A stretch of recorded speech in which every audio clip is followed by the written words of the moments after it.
लिए आराधना उसके हृदय में चलती रहेगी और उसका शरीर पिता परमेश्वर का काम करने का एक प्लेटफॉर्म हो जाएगा।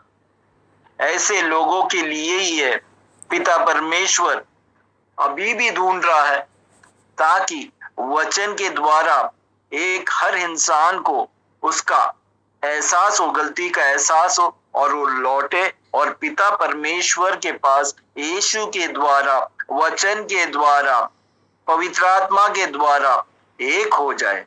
Praise the Lord. ऐसे इंसान के साथ ही पिता परमेश्वर रहेगा जो पिता परमेश्वर के पास पूरी तरह से निर्भर होगा, डिपेंड होगा। पिता परमेश्वर उसका रेफ्यूज रहेगा, प्रोटेक्शन रहेगा।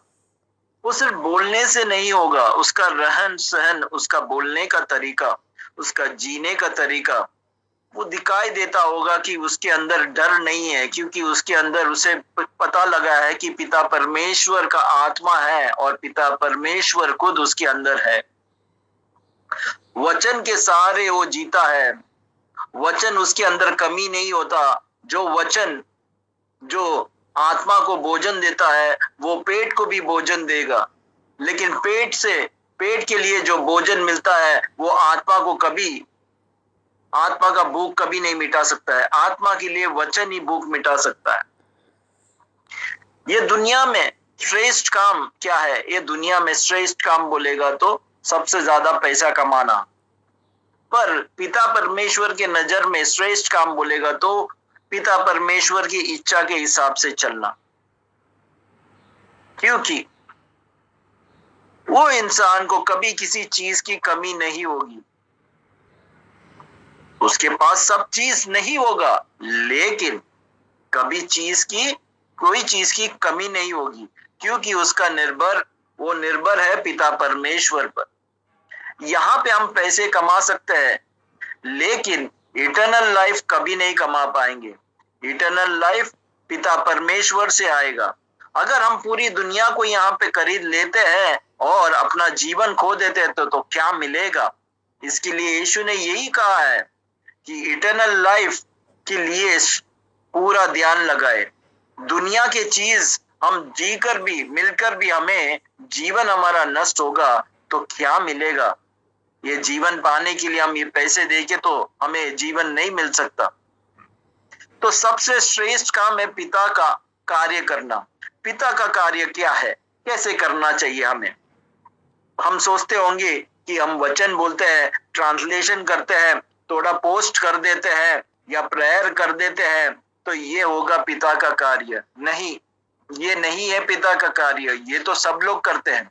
पिता का कार्य करना बोलेगा तो भूखे को खाना देना, प्यासे को पानी देना, जो दुखी है उसको कंफर्ट देना, उसको कंसोल करना, चौथा जिसका डाउट है उसका डाउट क्लियर करना, पांचवा क्षमा करना।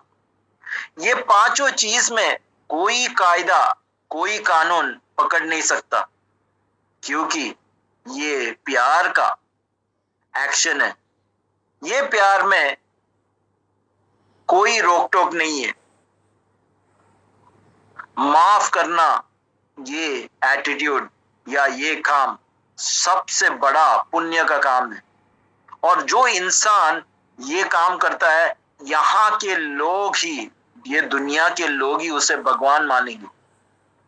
तो सोचो पिता परमेश्वर ऐसे इंसान को क्या मानेंगे। तो ये पांच चीज जब हम करने लगेंगे तब हमारे अंदर हमें पिता परमेश्वर का एहसास होगा, हमारे अंदर कि पिता परमेश्वर हमारे अंदर जी रहे हैं, और पिता परमेश्वर के और हम करीब जाएंगे, उसको जानने लगेंगे। और जितना हम जानेंगे उतना हमें इटर्नल लाइफ का नजदीक आता है। इसके लिए यूहन्ना 17:3 में यीशु कहता है कि मुझे जानना और पिता परमेश्वर को जानने का मतलब ही है अनंत जीवन। तो अनंत जीवन कैसे हम यीशु को जानेंगे? पढ़ने से नहीं, बिल्कुल भी नहीं। हम ये जो 5 चीज हम जब करेंगे तब हम यीशु को जानने लगते हैं। यीशु को जानने के लिए ये कार्य हमें करना पड़ेगा और उसमें जो संतुष्टि मिलती है तब हमें पता लगता है कि ये रूहानी, ये हेवन का संतुष्टि है। ये दुनिया से हमें नहीं मिलता, पर दुनिया में रहकर हमें पिता परमेश्वर से मिलता है, जो पिता परमेश्वर हमारे हृदय में है। तो इसके लिए हम क्या करना चाहिए? परिश्रम करना चाहिए ऐसे कार्य करने के लिए, ना कि हम यहाँ पे सिर्फ प्रीचिंग कर कर, 2 वचन दूसरों को बोलकर हमारा नाम सिर्फ होने से कुछ फायदा नहीं। ऐसे लोगों को क्या होगा? यीशु कहेंगे लास्ट में, मैं तुम्हें नहीं जानता। तो हमें यीशु को जानना है प्रैक्टिकली, थियोरिटिकली नहीं, भाषण देकर नहीं, ट्रांसलेशन करके नहीं, 2 जन को वचन देकर नहीं। हमें पिता परमेश्वर को खुश करना है। इसके लिए कहता है कि लेफ्ट हैंड जो करता है राइट हैंड को पता भी नहीं लगना चाहिए।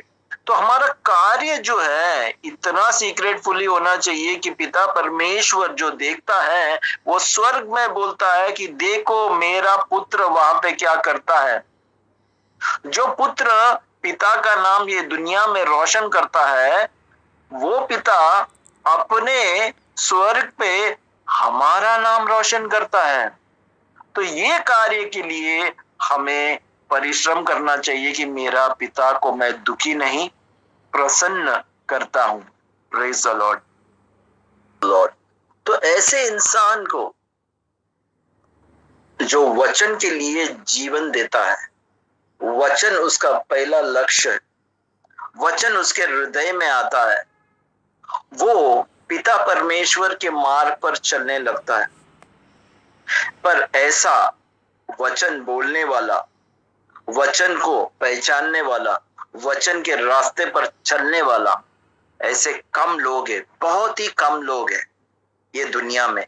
ये दुनिया की बातें करना, ये दुनिया की राशि के बारे में बात करना, या तो दुनिया के पॉलिटिक्स के बारे में बात करना, या तो फिर साइंस के बारे में बात करना, यहाँ पे अधिक लोग रहेंगे, काफी लोग रहेंगे। घर घर में बात होती है, हर वक्त ये बात होती है। कपड़े के बारे में बात होता है, काम के बारे में बात होता है, शादी के बारे में बात होता है, दुनियादारी के A to Z लेके सब के बात होता है। लेकिन जो ब्रेथ हम लेते हैं, जो सांस हम लेते हैं, वो पिता की एक फ्री देन है। वो पिता के बारे में बोलने के लिए किसी को समय भी नहीं है और किसी को आता भी नहीं है।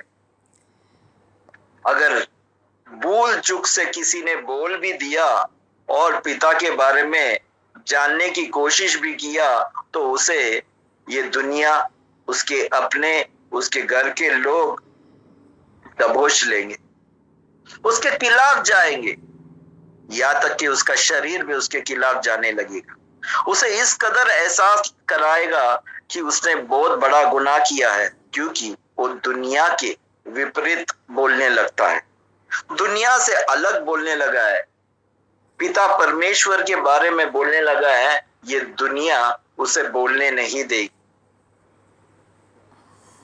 ये सबसे दुखी और अपमान वाली बात है, क्योंकि जो मेन चीज है, जो हमारा सांस है, शरीर क्या करेगा अगर सांस नहीं है? तो हम सांस नहीं ले पा रहे हैं तो हमारा जीवन किस चीजों से गुजरेगा? हम कुछ देख भी नहीं सकते, कुछ सुन भी नहीं सकते। अगर सांस बराबर नहीं लिया तो हमारा अंग, बॉडी बिल्कुल भी काम नहीं करेगा। उसके बारे में, इस सांस के बारे में जो वचन बन के हमारे अंदर आया है, वचन बन के मनुष्य बन के आया है और हमारे लिए जान दिया है और फिर से जीवित हो गया और हमें दिया है फ्री गिफ्ट, उसके बारे में बोलने के लिए काफी लोगों को शर्म आती है। उसके रास्ते पर चलने के लिए नहीं होता।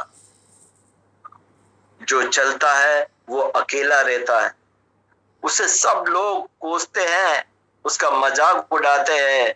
वो वचन जब भी बोलता है तो उसके अगेंस्ट खड़े हो जाते हैं। ऐसे लोगों को यीशु ये कहता है कि तू अपना क्रूस उठा और मेरे साथ चल।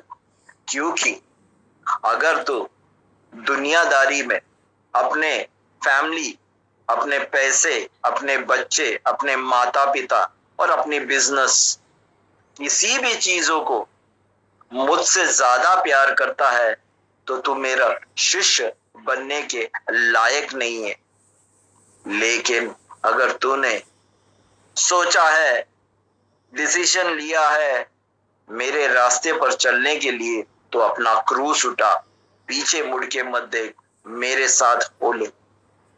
मैं तुम्हें सिखाऊंगा कि कैसे जंग जीते जाती है, क्योंकि शैतान और मरण मेरा कुछ भी बिगाड़ नहीं सकता। मैं अपना आत्मा तुझे दूंगा और इस दुनिया में तुझे मेरा पुत्र कहलाया जाए। क्या हम इस इनविटेशन के लिए, न्योता के लिए हम रेडी है क्या?